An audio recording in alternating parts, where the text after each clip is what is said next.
Welcome, everyone, to this Week 12 edition of Bruce Monnin's Computer Points. In this episode, we review the second round of the Ohio High School Association football playoffs, and we preview the third round.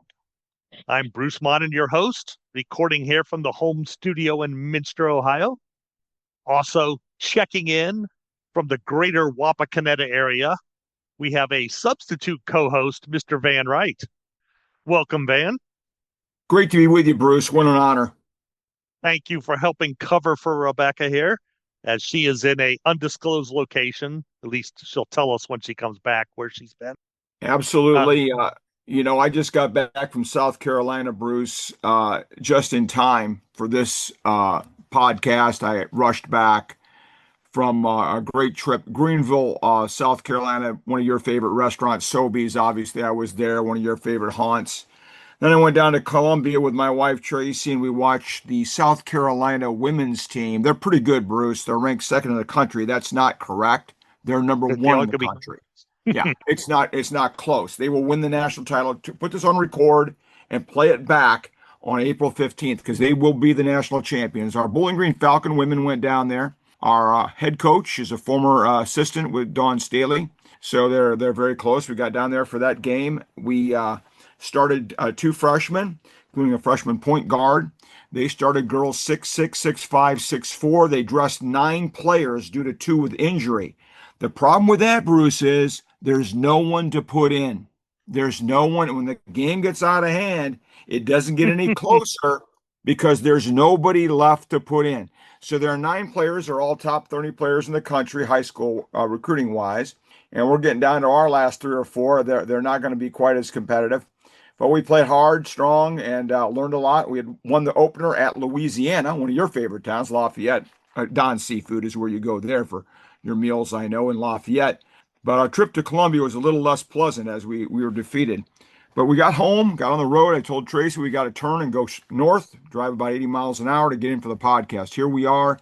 Great to be here, and I want to thank Rebecca Monnin, wherever she is. She is somewhere incognito right now, undisclosed location. So here we are, Bruce. Great to be with you. What a high school season. It's great to have you here. And by the way, in case you think Van may be exaggerating a little bit, I don't know this place in Lafayette. However, I do spend 4 or 5 days in Greenville, South Carolina every year. So yes, that is an area I know. And I do have a very good friend in Columbia, and I stop into Columbia every so often also. So I do like South Carolina. Being the intelligent man that I am, I tend to go in June when it's like 99 degrees there. I think You picked a better time of the year to show up. Beautiful 75-degree days in South Carolina for our trip. It was beautiful. Now, we need to mention, of course, even though Rebecca's not here, our number 22 ranked Cincinnati Bearcats, 7-2, had a bye week, which is always good if you're trying to avoid a loss. That's right. Sam Houston State is the number 135 team, Bruce, as you know, in the country. They actually lost their bye week. They're 0-8. They made them 0-9. They're so bad. They gave them an L for the bye week. To me, that's not fair. Your Bearcats are hosting Arizona coming up here. This is a huge game. Noon kick. That is going to be a big one for the Bearcats. We're hoping.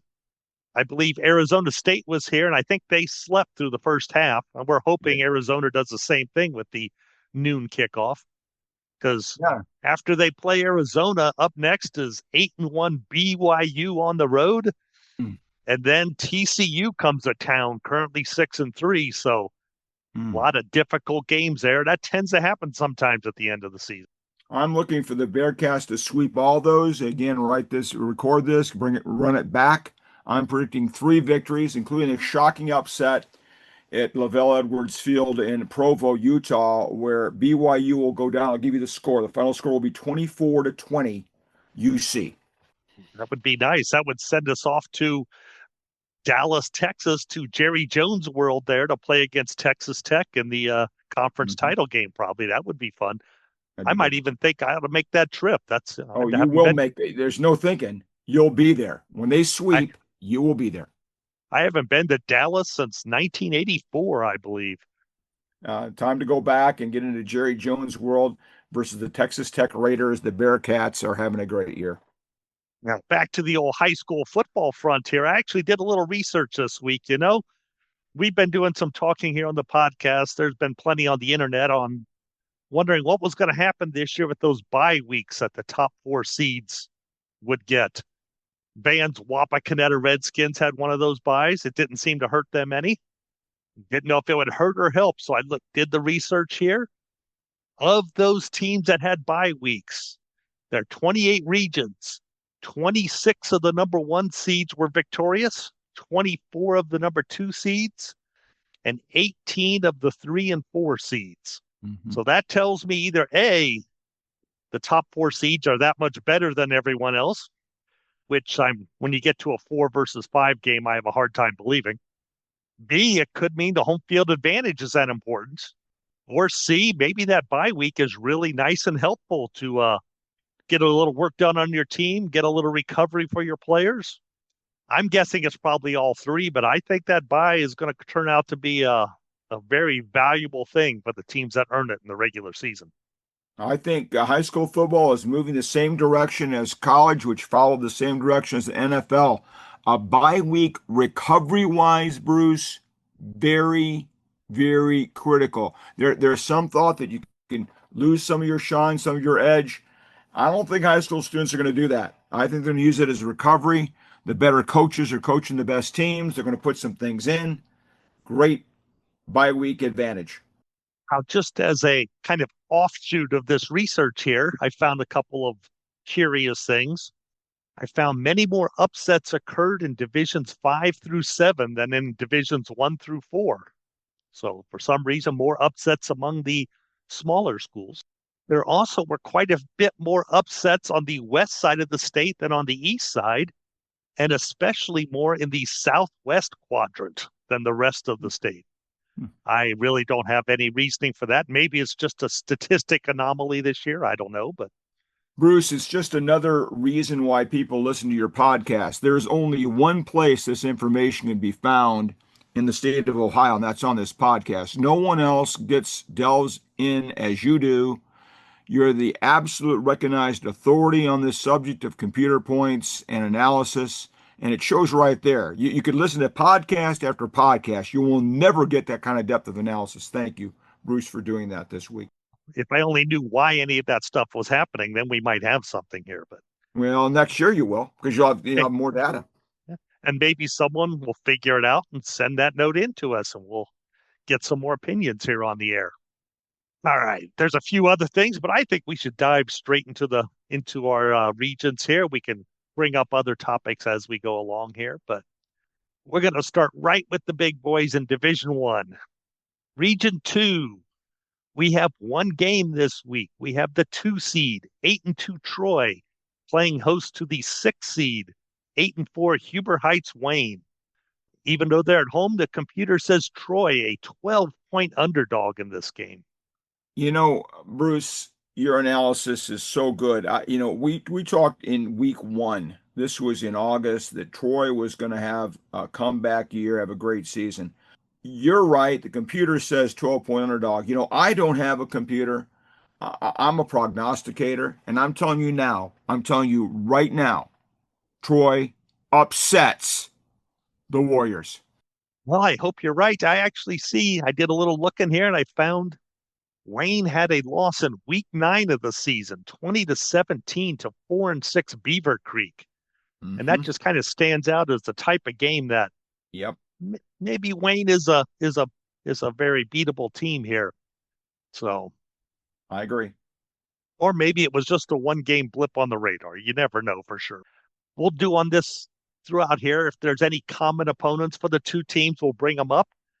For the most part, there are either no common opponents or else we have teams that played each other in conference play and they had everybody as common opponents. So that's the trend we're going to notice here. By the way, last week, Troy was victorious, of course. They must have been. They're still playing. They beat number 7, 6-6 Hilliard Bradley, 23-22. They were favored by 1 point. They won by 1 point. 1 point's all it takes, isn't it there, Van? It's one. you can look at these scores. As you say here, Wayne defeated Finley, number 3 Finley, 34-10, favored by 2, knocked them right out of the playoffs. But this week is another week. The past is the past, Bruce. Your analysis is in depth. My analysis says I've been to Troy Stadium. I've been with their crowd. I know what it's like. I've walked those halls. Coach Aaron Gibbons, one of my good friends, the counselor, now out of the football coaching, but a great counselor. He is predicting Troy wins. I'm with Troy. Well, your information's a little more up to date than mine. I walked those halls as a student teacher 20 Mm, years ago almost. mm, mm. And I've been in that stadium, but it was always for track meets, never for a football game. So Yep. Yep. a It's little a great different stadium. crowd there, but Yeah, great stadium to play football. It's a wonderful place. I believe it. And Van mentioned our other team, Finley, lost last week to Wayne, 34-10. So end of the season for Finley. Hopefully the same fate does not befall Troy this week. Moving to Division Two, Region 8, we had one team left, Lima Senior. They lost 55-12 to number 3, 7-3 Trotwood Madison. Lima Senior was supposed to be a 31-point underdog in that game, and that's pretty much how the game went. I didn't know exactly what Trotwood Madison had. They've had some very good teams in the past and a lot of tradition. I know they're not quite supposed to be as good now, but sounds like they're still a pretty darn good team. That was a defensive and offensive line situation. Lima Senior could not control either side, and that's a recipe for disaster. Lima Senior played some weak teams this year, Bruce, and Yes, yes, they did. they ran into a physically stronger opponent, and that's what happened. Okay, getting on to Division Three, Region 10. We had three WBL teams still alive. Unfortunately, we're down to one now. We had no choice on the one as Wapakoneta defeated number 7 Lima Shawnee 41-16. Not unexpected. They were favored by 26, and I believe they beat Shawnee by a similar amount in the regular season. That's correct, Bruce. That's my hometown team. They handled Shawnee pretty. Was a very similar game as the first time around. Shawnee has some skill, played real hard, but Wapak has weapons on offense, and I mean weapons that are hard to combat. So they knocked him out there. But boy, do they have a challenge now. They do. The two-seeded 11-0 Wapakoneta Redskins play host to the number 6 seed 8-4 Toledo Central Catholic. We've mentioned them. They played mostly a Division One, Division Two type schedule. A lot of teams from up in the Detroit area. That's where most of those 4 losses came from. Yeah, The they comp- lost. They lost a lot of games early to those big Detroit teams, but boy, do they have a team coming in here, Bruce. They are projected to send 8 players that will start in this game at Wapak Friday night.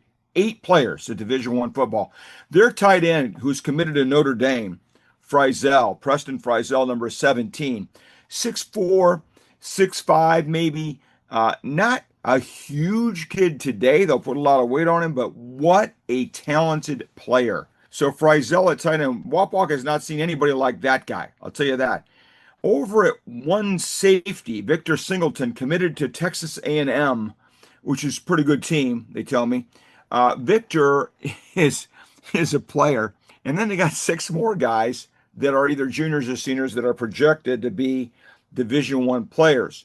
Wapiana comes back with some great weapons of their own, but these guys have talent from on every side of the ball, everywhere. This will be very interesting. I've got my ticket, Bruce, for this battle. This is an opportunity for Wapak that is unlike others because got these guys at home. We've got them at home. If there's ever a chance, and you have Wapak a 21-point underdog, as you said there with your analysis, and I can't disagree. But boy, I hope we can come out and get a good start because we might be able to maybe get them thinking a little bit, but you got to start fast if you're the Redskins. Goes for pretty much any team who's an underdog in a game. You need that quick start. You Quick need to start. keep the hope up on your side, and you need to put a little doubt into your opponents.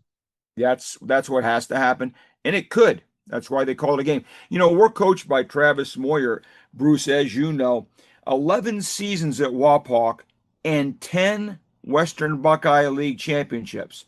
No disrespect to my good friends in Division 7, but this is Division 3 football. It is not easy. It is not easy at the larger level to win 10 out of 11 titles, and he has done that. Incredible coaching job by Travis Moyer at Wapakoneta. Central Counters with Greg Dempsey, one of Ohio's top coaches. We'll see. I don't know if this will have any effect or not, but I'm just taking a guess here. I'm guessing, Saturday night, Sunday, the Toledo Central Catholic staff rounded up their first recording of Wapakoneta and took a look and said, okay, what's this Wapakoneta team? Mm-hmm. I'm guessing the Wapakoneta coaching staff has been watching Toledo Central Catholic since week 1. I'm guessing they projected this as a game that was coming. They thought, again, it's one game at a time, Staff. I know these guys well, but I'll guarantee you we've been preparing for this, like you said, Bruce, for months, the opportunity to play these guys. I don't know if it's going to pay off, but wow, yeah, we didn't start this week. We started months ago. Our other team we followed in this region was the 8th seed, 8-4 St. Mary's. They lost 26-0 to the top seed, 11-0 Medina Buckeye. Just you got to figure when you're a 9-point underdog on the road, it's kind of tough to beat the number 1 seed. That's going to be a challenge. I love my Rough Riders too. My neighbors to the west had some ups and downs this year, played some great football. That was a tough assignment. All right, moving down to the southern part of Division 3 here, Region 12. Tip City Tippecanoe still alive with the 2 seed. They are still undefeated at 11-0. They play host to the 3 seed, 10-1 Hamilton Baden. As far as the computer's concerned, Tip City's about a touchdown favorite, 6-point favorite here. No common opponents to judge these teams by. Tippecanoe defeated the 7 seed, 10-2 Oxford Talawanda, 55-7 last week. I mean, they were favored by like 3 touchdowns, but 55-7. They were up for the game. Mm-hmm. Hamilton Baden defeated Archbishop Alter 35-28. I found that interesting. After an 8-0 start, Baden suffered an unexpected 17-10 loss to Archbishop McNicholas in week 10. Then they beat Alter, but that win over Alter was only by 1 touchdown. They had defeated Alter by 2 touchdowns in week 9. So I don't know if Baden is trending in the right direction here. I'm concerned if I'm Hamilton Baden right here, because I think you've hit it again with your analysis, Bruce, which is the best in the state. Baden, great team, but I'm not sure they're trending right. Conversely, Tippecanoe has a lot of skill. Baden will line up with their big offensive line and try to knock you backwards. That's what they're going to try to do. If they can do that early, they may win the game. But Tip has tremendous skill. They have a slot receiver who's a great player. They have a split end who's a great player. They got a running back who can play. So I'm looking for Tip in this one. It's going to be close though.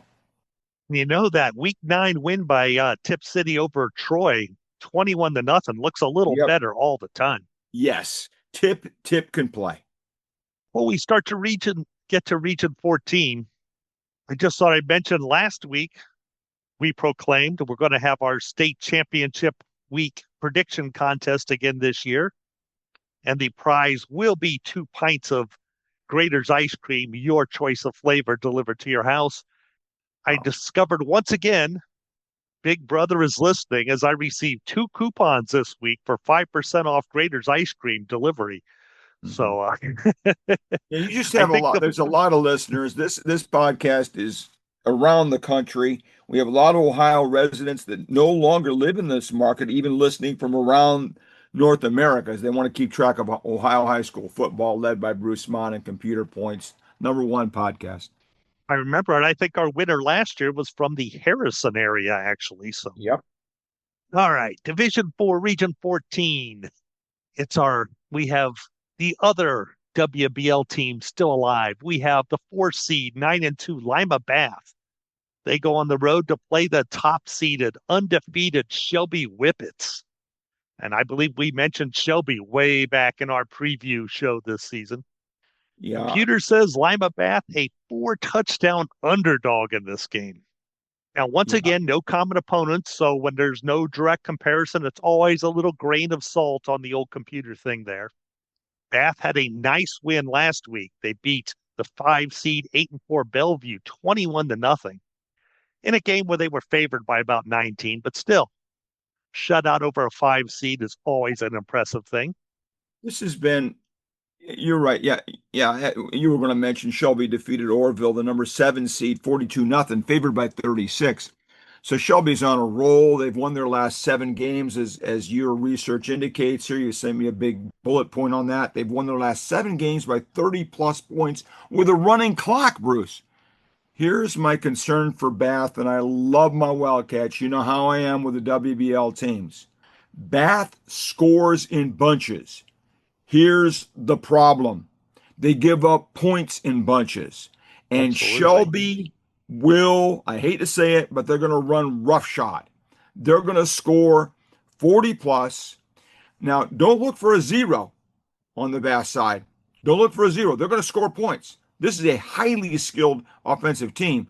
But Bath, though they're 9-2, they've won games giving up 28, 35. Look at their scores. They've given up a ton of points when they win. You can't do that at Shelby, home of the Whippets, one of your favorite mascots in the state of Ohio. Absolutely. The only thing I'd say is when you get a team like this, like Shelby, they're not used to close games either. Now, there's a reason for that. It's because they're very, very good. But the goal is you got to give them a close game. You got to get a little doubt going in them, get them a little worried. We'll see if that happens or not here. I, for, I forget who exactly. I think I remember. But later in the podcast, we're going to get to a team who has won every game all season by a running clock, who is undefeated. Just which I would think, I don't know if that's fun or boring as a fan, to be honest. But Wow. Boring unless you can get home earlier and get a tenderloin sandwich quicker. I mean, that's the only positive. and yeah, the local sports writers love it. That's Yeah. unlike when I had that Minster Sidney Lehman 50-48 game the other day, Mm, and all the sports writers going, "We are never making the deadline after this game." mm-mm, mm-mm. No.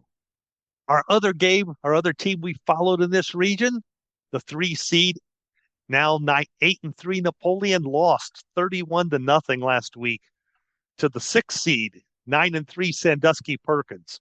Sandusky Perkins, I think we talked about them on pretty much an equal level with the Shelby Whippets in preseason. That was a team to watch out for. They were a 31-point favorite over Napoleon, and they defeated Napoleon by 31 points. We were worried for them last week, and it turned out it was with good reason. Mm-hmm. Yes, sir.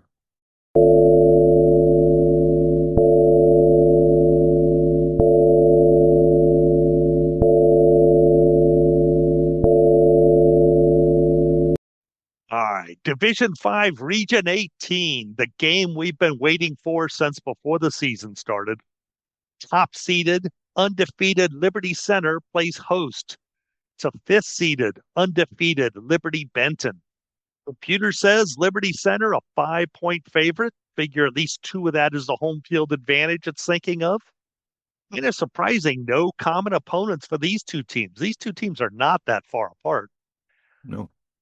It is amazing to me they don't have that. That stood out to me was no common opponents. When I saw that bullet on your notes, you send me the copious notes, details you send me with your research. No common opponents. That's fascinating to me, as close as those teams are. But off we go. We've had fun this season mentioning this, so we'll continue. The two teams were favored by a combined 56 points last week, and they did better than that, winning by a combined score of 94-6 over their two opponents. It's about time they played each other and we get rid of all these blowouts they're putting on everyone else. That is for sure. You know, Bruce, you've got a 5-point game here, 5-point favorite based on all your data points. You have 2 in there for the home field. So you have this close, 3 points to the good for Liberty Center plus 2 for home field. That's a credit to Liberty Benton.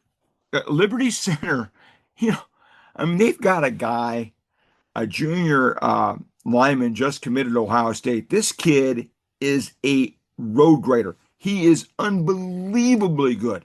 Liberty Center is still a great stable of running backs. They really have players. Liberty Benton, on the other hand, has a great wideout. It's hard to handle. So this will be could be a classic game. I hope it lives up to this 5 point billing that you are anticipating.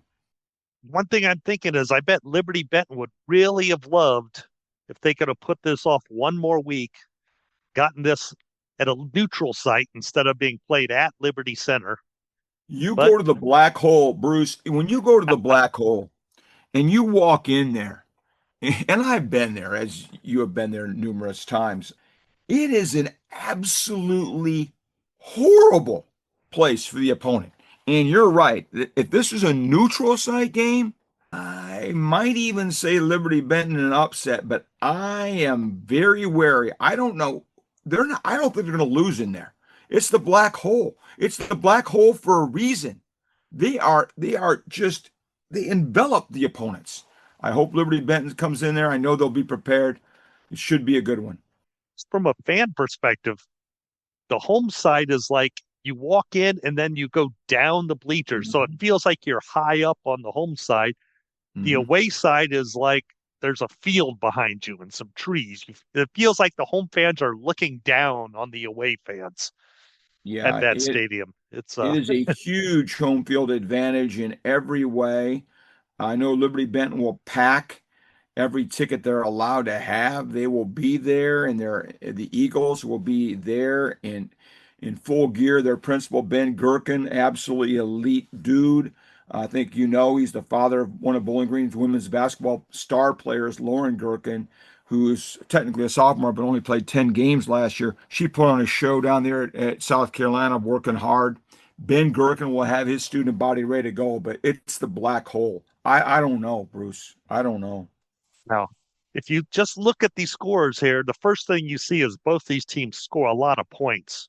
But my eyes went right to the defense. Liberty Center twice this year has given up 14 points. I think the rest of them were all single digits. Yeah. Liberty Benton, on the other hand, twice gave up 13 points, and that's the most they've given up all year. So I'm not sure if this is going to be a low scoring or a high scoring game.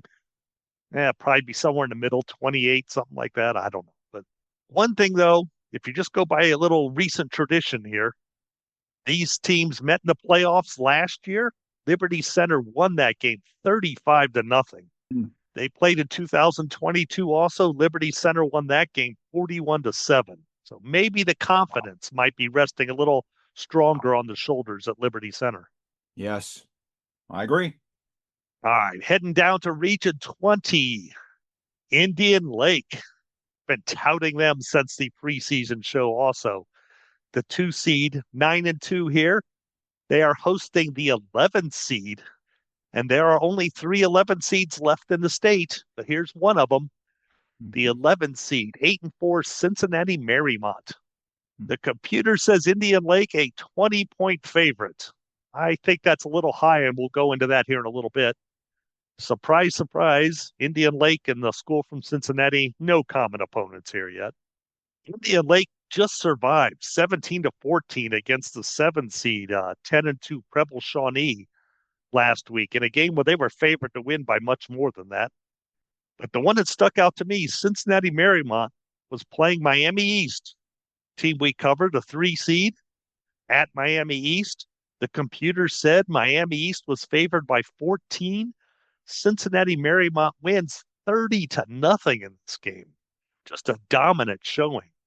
So the computer may say Indian Lake by 20. I say Marymount has a little momentum going. Expect a closer game than that. I still like Indian Lake, but I think 20 points is a little excessive to be expecting if you're a Laker fan. Bruce, you sent me the recording of my initial show with you this year where I predicted Indian Lake was going to come out with their best team in years, and they have followed through. As I don't like to toot my own horn, but well, actually, I do like to toot my own horn. So I predicted this from the get-go. you're right. Indian Lake survived this week 17-14, but you got to understand that coaching staff over there held a few things back. I talk to these Lakers. I'm over there all the time. I mean, I love the Lakers. They're friends of mine. They're good buddies. Meanwhile, Marymount, greatest respect, great win for them at Miami East, home of the Vikings, as you know, down in Casstown, between Fletcher and Casstown. Miami East is coached by Hunter Fulkerson, the former Bowling Green tight end. He had a little bit of injury problems. I'm not making an excuse there for the I had Vikings. heard that, yes. They had some injury problems, so they did not have all their weapons. So while that's a great win for Marymount, I am still looking for Indian Lake to win this game. Maybe not by 20, as you said, closer, but I predict Indian Lake wins and goes to their furthest point in the football playoffs, and this is a big year for the Lakers. I hope so. Unfortunately, I'm somewhat lazy in some things. I failed to go back and look, but before the season started, I had a young man back at an Easter breakfast tell me that Indian Lake was winning some championships this year. I Yeah. forget his name off the top of my head now. Rebecca said I was putting far too much faith in his prediction, but so far, it's looking pretty good. Sometimes you get tips at Bob Evans like you did there. You can't. Rebecca, who's a little bit more engineering based. She's a little more science based, a little bit more, don't tell me, you got to show me. I don't worry about that. I like to be told something. When you have the bus boy tell you, which is what happened to you, that this guy is an insider. He's an insider. He's a bus boy. He's 16 years old. He knew what Indian Lake had coming back, and he has proven to be correct to this point. We're picking Indian Lake. I am picking Indian Lake in this game. When you come back next week with your show, talk to Rebecca about science versus prognostication. I am prognosticating Indian Lake. By the way, we'll use that as a reminder. Rebecca is still gone next week, so the offer is out there. Van Wright stepped up this week. If any other listener wants to be the co-host next week, we are taking applications. But I Well, need to know before the weekend. So, Bruce, anyone listening, it's a great experience. You get all the data. If you're interested in data and information, you get all the data information for the week. It's wonderful. The work you do is incredible. It's right here in front of me right now. It's the easiest job in the world. It's fun. It's a great thing. I encourage any listener, reach out to Bruce the next day to get on his list. I'd love to do it. I'm traveling, Rebecca traveling, but great to help out tonight. before we leave Region 20 here, we have to mention also we had the 4 seed, St. Paris Graham, lost a thrilling 42-41 game, a heartbreaking way to go out of the playoffs to the 5 seed, 10-2 Carlisle. Now, when we previewed this last week, we said the computer said this would be a 3-point game. It was even closer than that. We also said both teams could score a lot and it should be entertaining. And I think we hit that one right on the head. Again, you guys are the best. You and Rebecca on top of things. The St. Paris Graham Falcons fell just a little short. And before we go into Division 6, we're going to hit our score of the week. Scores of the week. I believe last week we had about 10 of them. This week we have one. So coming into this week, there were 4 teams who had a chance to win their first ever playoff game. 3 of them going to have to try again next year. The one that came through, though, was Paulding. They defeated Sherwood Fairview 14-10. It wasn't easy, but they got the W. So proud of the Panthers, Bruce. I know you got to go on, but I got to mention, so proud of these Paulding Panthers. I love that town. I love that school. As you know, Paul Miles, one of Bowling Green's all-time greatest running backs, one of the great World Football League players, professional player, class of 1969 at Paulding. Great, great player. And I love the Paulding Panthers. Congratulations to that community and that school and that team. I was really surprised by that 14-10 score. These two teams had played each other week 6 of the season. Paulding had won that game 36-31. So the fact that it came down to a defensive struggle, maybe everyone was a little bit tighter when you get to the playoffs here. Yep.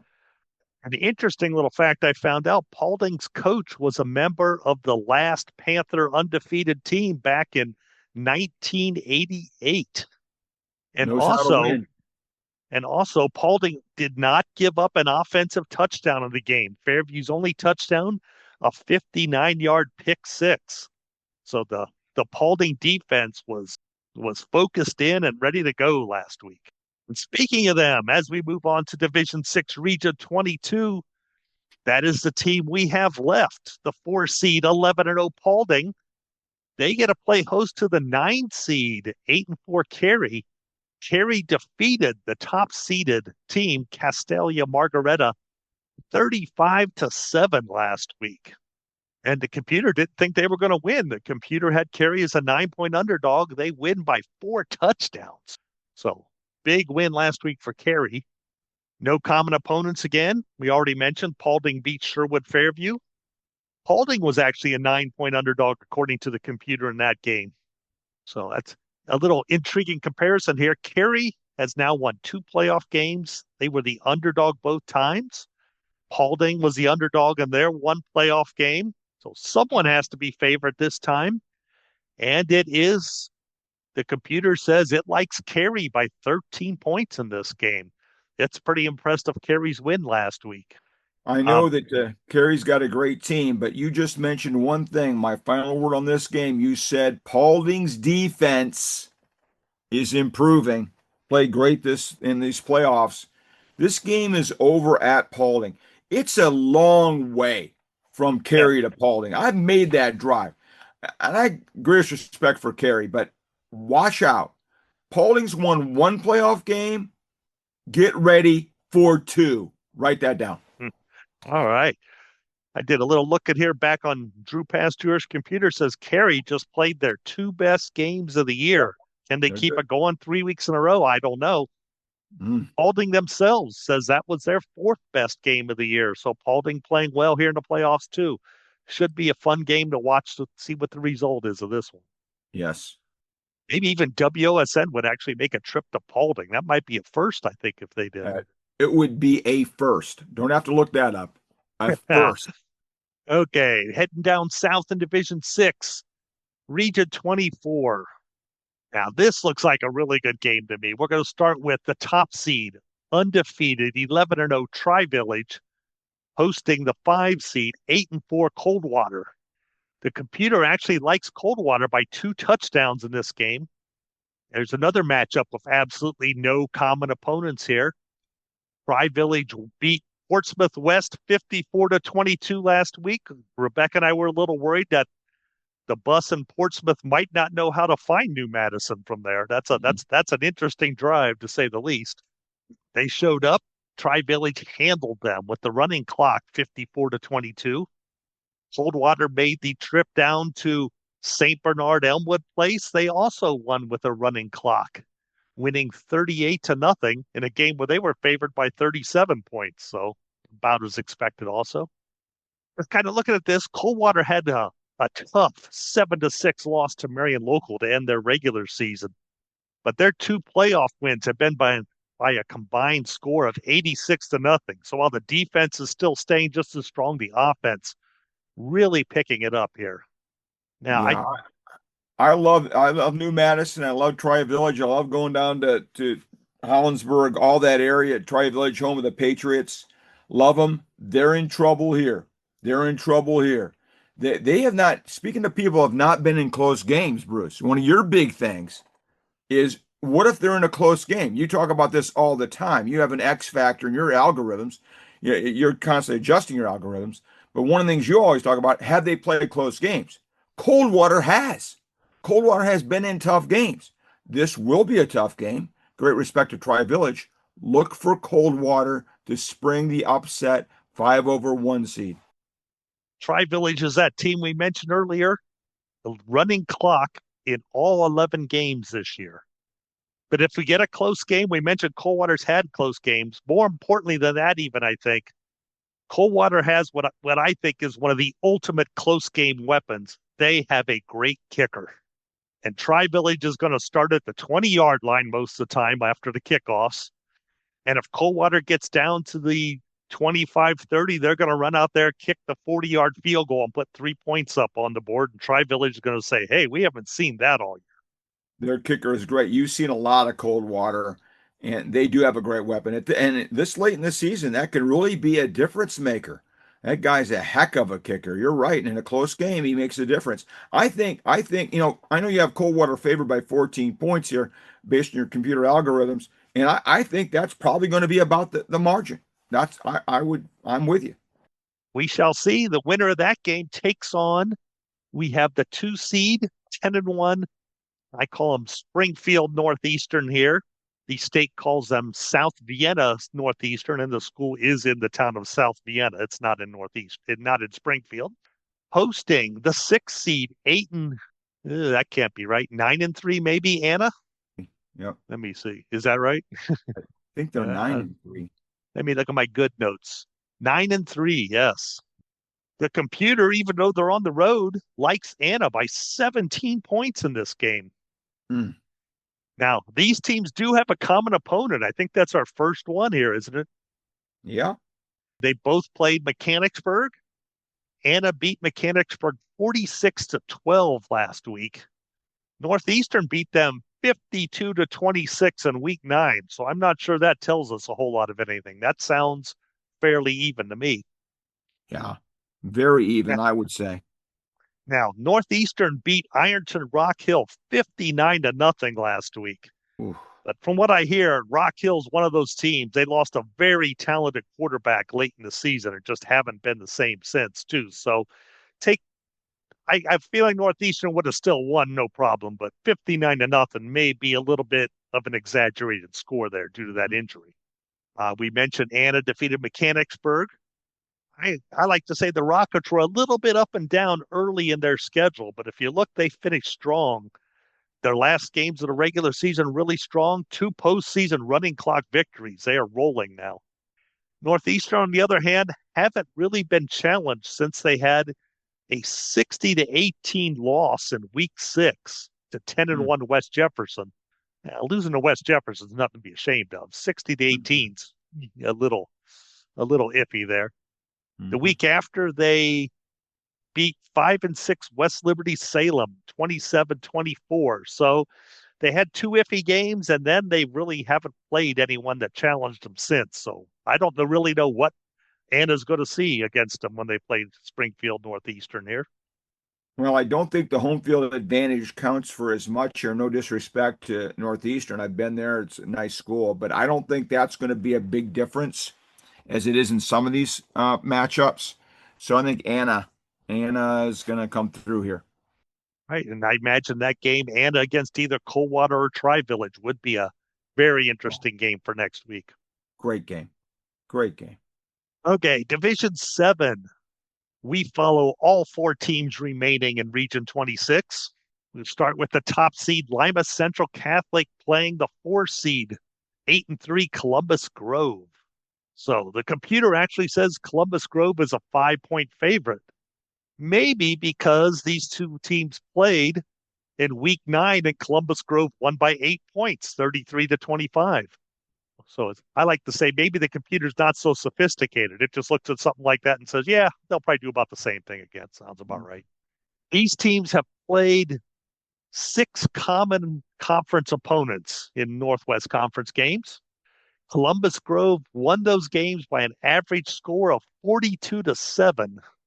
LCC won them by an average score of 36-13. So that's about 2 touchdowns better for Columbus Grove in those games. Last week, both teams rolled. LCC beat the 8 seed, 9-3 Eden, 49-7.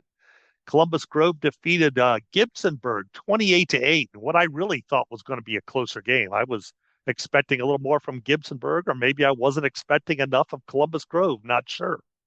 I have noted here Columbus Grove on an 8-game winning streak, of course. Lima Central Catholic won every game this season except that matchup against Columbus Grove.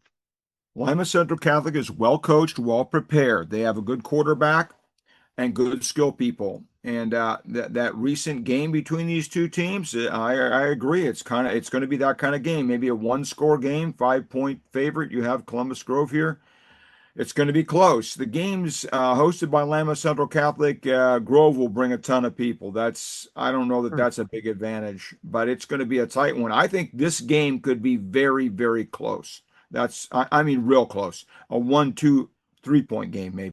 And if you want to see it, I have not seen the official schedule, but I can almost guarantee WOSN is putting this game on their schedule this week. Big game. LCC and Columbus Grove both are on a lot. And if they're playing each other, that game's going to be on there. Yep, big game. The winner of that game will play the winner of the 3 seed, 10-1 Leipzig, hosting the 7 seed, 9-3 Pandora Gilboa. The computer likes Leipzig by 5 points. It liked Leipzig by 5 points last week, too. So these teams played back in week 4. Leipzig won that game 12-7. Hey, 5 points. How about that? Much like the other game, these two Blanchard Valley Conference teams, in their other 7 conference games, Pandora Gilboa was about a touchdown better on average than Leipzig. Leipzig won 33-19. Pandora Gilboa won those games 35-12. Last week, Leipzig just destroyed the 6 seed, 9-3 Sycamore Mohawk 36-7. Pandora Gilboa, in a way, it was an upset. They traveled to face the 2 seed, undefeated at the time, North Baltimore. Beat North Baltimore 63-42, but the computer expected them to win by 20. So in a way, it was an upset. In a way, it was not. Depends on how you look at it. The one just kind of quirky fact I found was that Pandora Gilboa, they played Arlington in the playoffs. So that was their second game against Arlington. They did about 12 points better the second time. Sometimes those games get closer. It's hard to beat a team a second time, they say. Pandora Gilboa did better. So the question is, will they do better the second time against Leipzig? The Pandora Gilboa Rockets have been really trending up. I give them a lot of credit. Now, North Baltimore, the team they played last week is a run and shoot operation. They gave up 42 points. North Baltimore scores points. But Pandora Gilboa's offense is picking up speed. This, I know it was a close game the first time around, close again, but I'm giving a little edge right now to Pandora Gilboa right now. Close one. Yeah, I'm feeling the same. I'm feeling the love for Pandora Gilboa. I mean, 10-1 Leipzig, that's and beat them the first time, but I think they've got a little momentum going there for the Rockets. Yes. That brings us down to Region 28 here. We'll start with the top seed, Marion Local, 11-0, hosting the 12 seed, the only number 12 seed alive in the state of Ohio, the 7-5 Fort Recovery Indians. The computer likes Marion Local by 4 touchdowns. When they played each other in week 7, Marion Local won that game 41-7. They have 6 common MAC opponents. Marion Local went undefeated against those 6 teams, of course. Fort Recovery went 2-4. So everything's leaning Marion Local's way here. Marion Local took out our team we covered, number 8 seed, Sidney Lehman, 42-12 last week. Now, Fort Recovery had what we thought was going to be a really interesting game. They were traveled down to Beaver Eastern to face the undefeated team there, who was the 4 seed, and Fort Recovery beat them 38-6. And just going for a little memory here, in case you remember last year, this was perhaps the most famous playoff game in Ohio last year, because I think it was 3 other teams opted out of the postseason. Instead of going to Maria Stein to play Marion Local, Fort Recovery stepped up to the plate. And I'm just wondering, do you suppose that experience may be helping Fort Recovery a little bit this year? That extra week, that little seeing what it takes to be a state champion for a second time there against Marion Local? The purple and white of Fort Recovery, first-class institution, great school, great fight. And that's why they took that game on last year. They would never sit out. They wouldn't sit out if they were playing the Green Bay Packers. We don't do that at Fort Recovery. We don't do it. We take things as it goes. We pull up the bootstraps and go to work. I love the Indians, Fort Recovery Indians, but this is a big, big, big hurdle. What a win last week against Beaver Eastern. I've been to Beaver Eastern. That's hard to find. That's hard to find with GPS. That was my question. I thought maybe we'd stump you on the school. Maybe you hadn't been to that one. That Nope, is you've a been there. very difficult school to reach. The fact that Fort Recovery's bus driver could find that on time tells me that's why they won 38-6. They were well prepared from the get-go. It's Marion local. I know they've had some very close games this year, but it's going to be trouble for Fort Recovery, I think, here. But give Fort Recovery full credit for having an excellent season. Very proud. It's not over yet. That's why they play the games, Bruce, as you love to say. Well, that's 2 impressive playoff wins for Fort Recovery so far. And that leads us into our next game. Another team with 2 very impressive playoff wins so far will be the 11 seed, 7-5 Cedarville, still alive. Man. They travel to St. Henry to face the 2 seed, 10-1 St. Henry Redskins. The computer says St. Henry is a 44-point favorite in this game, the biggest favorite of any team this week. No common opponents, which is not surprising. Last week, St. Henry defeated the 10 seed, 7-5 New Bremen, 14-7. I tell you, that's a team you don't know exactly what you're getting every week. Was New Bremen also? There was a lot of that in the MAC this year, but that St. Henry defense, they come to play every week. Cedarville went to Cincinnati to face the 3 seed, 9-2 Cincinnati Country Day. The computer said Cedarville was a 22-point underdog in that game, but they won 49-21. That means they did 50 points better than the computer expected. So don't take that 44-point favorite for St. Henry as a given there. Now, St. Henry's had 2 consecutive one-score victories, so they're learning how to survive the tight games. That's what a tough defense gets you. I still think this week will not be quite so stressful for St. Henry fans. No, Cedarville was a 22-point underdog last week. That was the biggest upset in the state of Ohio in football playoff. You got to give Cedarville a lot of credit there against Cincinnati Country Day, typically one of the best teams money can buy. But Cedarville knocked them off, and that's a big win for Cedarville. You have them as a 44-point favorite, and you're going to be correct. This game is going to be running clock. St. Henry is not going to give up any points. It's going to be a shutout, and the St. Henry Redskins are going to go on in the playoffs to the next round. They are going to dominate Cedarville, and I like Cedarville, but St. Henry is playing great defense, and they're going to continue that this week. And I'm going to go 1 week, since I'm going to be traveling the next week. You're saying you're going to have St. Henry versus the probable winner, Marion Local. Very, very close, low-scoring game. Going 1 week ahead. Get ready for that one. And that one feels like a 10-7, doesn't it? Yep. Question I would have is, where would they play that game? And I wonder, that might depend on how Wapakoneta does this week, huh?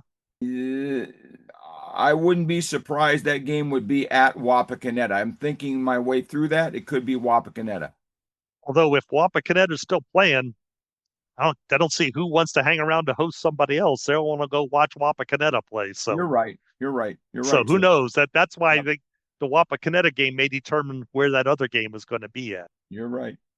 All right, that leaves us with 8-man football. They had their state championship game this weekend over in Leetonia. It was the 2 seed, 11-1 Sandusky St. Mary defeated the 1 seed, 9-2 Southington Chalker. So Rebecca wins our personal little prediction contest. She had Sandusky St. Mary. I went with Chalker. Yeah. Neither one of us was all that confident in our picks. This was supposed to be a tight game. And so it was. Chalker led 8-6 at the half, and that's 8-6 is unusual halftime scoring. I wonder if there was a little bit of nerves on both sides there. I would guess so, Bruce. I would guess that score was some nerves. In the 8-man game, you normally see some scores, some breakaways. Yep, all it takes is one broken tackle and someone's gone sometimes. I think that's the big thing that leads to the big scores in those games. The offenses really woke up in the third quarter, and it was 20-20 after 3 quarters. So I imagine the tension was pretty high there at the time. St. Mary scored 2 fourth-quarter touchdowns to claim the 34-20 victory. other than that, I heard a few other things that sounded like things got a little heated at the end of this game, as championship games can do. I hear there was a big hit. One side jumped up yelling about what a great hit it was, and the other side jumped up yelling about what a dirty hit it was. And the screaming and yelling went on for quite a while, I'm told. Bruce, have you been to Southington Chalker? Have you been there? I've never been to Chalker, no. Yeah, well, they take things seriously there. So if you insult, if they take something as an insult on the field, I'm not condoning any of that activity, but they're going to take that seriously. I mean, it may be 8 men on the field, but I mean, I guarantee you that crowd was into it. And sometimes cooler heads need to prevail, which it did. And everybody shook hands. They awarded the trophy. It was a great ceremony, is what I understand. Everybody was okay at the end, so they got through it. I heard the Chalker quarterback got a little frustrated late in the game as things were getting away from him. I believe 3 straight snaps went over his head. Yep. And he was not a happy camper on the sideline, I was told. But when you're that close to a championship and you're seeing it slip away, that tends to be the case sometimes. What I tell our recruits in any sport that I'm working with, I always say, be a great teammate. And when the going is the toughest, that's when I need you the most. I know it's hard for a young man like that to understand that in a game that he's worked for all his life, but and he'll look back on the good things that happened too. But yeah, you're going to have a bad snap. You might lose a game. These things happen, and I feel bad for him. But congratulations to Sandusky St. Mary, the 8-man champions of Ohio. Absolutely. And that pretty much wraps us up here. Rebecca's not here. I guess I'll give you the standard stuff. We're hoping you all like our podcast. I hope you subscribe to it. We're on almost all your streaming platforms. And please send us in your comments and questions. The email address is bdmonnin@nktelco.net, or just put it in the comments of whatever streaming app you're using there. And when you're looking, if you don't know where it's at, just search for Bruce Monnin's Computer Points. Usually about halfway through the word Monnin, it'll pop up. So anything you need to wrap up here, Van? I just want to thank you, Bruce. It's an honor to start the season with you and now toward the finish. I'm sorry I can't help anymore with my travel, but you're the best. As simple as that. You're the best podcast in Ohio when it comes to computer points analysis. Everybody should listen. Again, listeners to this podcast that want to be a co-host next week, get back with Bruce immediately. It's great fun. You'll enjoy it. Bruce, thank you to your daughter, Rebecca, who is somewhere in an undisclosed location in a secure environment. We look forward to hearing from her when she gets out of that and can be your partner again. Absolutely. And, I think it's time for me to get out of here. It is my birthday, and I can smell the chocolate cake coming out of the oven right now. So we're going to have to wrap this up. I'm on my way. I'll be there in a little bit. Thank you, Bruce. Appreciate everyone. Right. Thanks for listening. And for everyone else, we'll see you next week here on Bruce Monnin's Computer Points.